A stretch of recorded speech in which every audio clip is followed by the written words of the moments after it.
सोना एक स्कूल में पढ़ाती थी। घर के कामों के लिए उसने पास की ही झुग्गी झोपड़ी में रहने वाली कांता को रख लिया था। कांता का पति पास की ही फैक्ट्री में लेबर था। जो पैसा मिलता उससे किशोर शराब पी जाता। कांता की दो बेटियां थीं, शोभा और सुंदरी। किशोर को सिवाय शराब के कुछ नहीं दिखता। कांता भले ही खुद अनपढ़ थी, मगर वो अपनी बेटियों को पढ़ा लिखा कर किसी लायक बनाना चाहती थी। दिन रात मेहनत करके जो पैसे मिलते उनको एक एक करके जोड़ती, ताकि उसकी बेटियां भी स्कूल जाकर पढ़ सके। कांता जहाँ रहती थी वहाँ का माहौल बेहद ही गंदा था।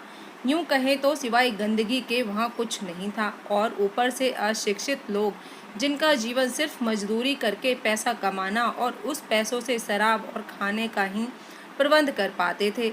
वो लोग तो बस्ती के लोग अपनी बच्चियों को पढ़ने के लिए ना भेज कर कुछ ऐसा काम करते थे जिसको सुनकर शर्म आती थी कि कोई अपनी बेटियों से भी ऐसा काम करवा सकता है, और वो भी सिर्फ चंद पैसों के लिए।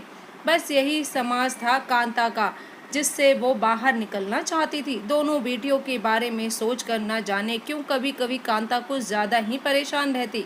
उस झुग्गी के पास जो फैक्ट्री थी, वहाँ का जो ठेकेदार था, जो इन मजदूरों को काम दिलाता, उसके बदले में उन मजदूरों की लड़कियां या उनकी घर वालियों को उसका गुलाम बनकर रहना पड़ता। ये तो कांता की किस्मत अच्छी थी कि सर्व शिक्षा अभियान में झुग्गी के गरीब बच्चियों को भी आगे आने के लिए प्रयासरत करने वाली सोना से मुलाकात हो गई उसकी, और उसने उस पर भरोसा किया और उसको अपने घर पे काम पर रख लिया। दोनों बच्चियों को स्कूल भेजने लगी थी कांता।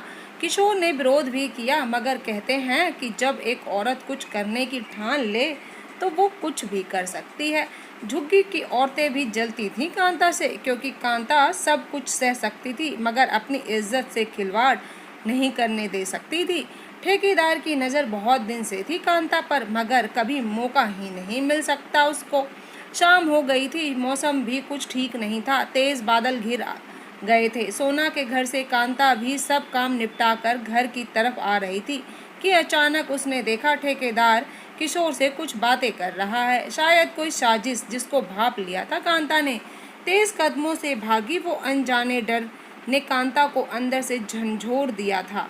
जल्दी जल्दी से कुछ ज़रूरी सामान इकट्ठा किया और वो पैसे भी, और दोनों बेटियों को जगा कर चुपचाप दूसरे रास्ते से निकल गई और सोना के घर गई और सब हाल बताया। सोना गंभीर सोच में थी कि अचानक एक रास्ता दिखा। एक बचपन की दोस्त, जिसकी माँ को एक घर में की देख रेख करने वाली तलाश थी। वो दोस्त दूसरे शहर में रहती थी। रात में ही गाड़ी निकालकर तीनों को बैठाकर वो शिवानी के घर गई और सब हाल बताया।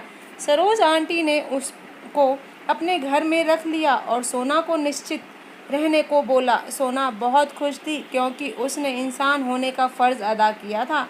आज 15 साल बाद शोभा डॉक्टर शोभा बन गई थी और सुंदरी का नाम बदलकर शिप्रा रख दिया था कांता ने। शिप्रा MBA करके जॉब कर रही थी। उनकी ज़िंदगी बिल्कुल बदल गई थी। कांता बहुत खुश थी कि उसने अपनी बेटियों को उस भेड़िए ठेकेदार से जो बचा लिया था। सोना उनकी एक उम्मीद की किरण बनकर आई और ज़िंदगी रोशन कर दी।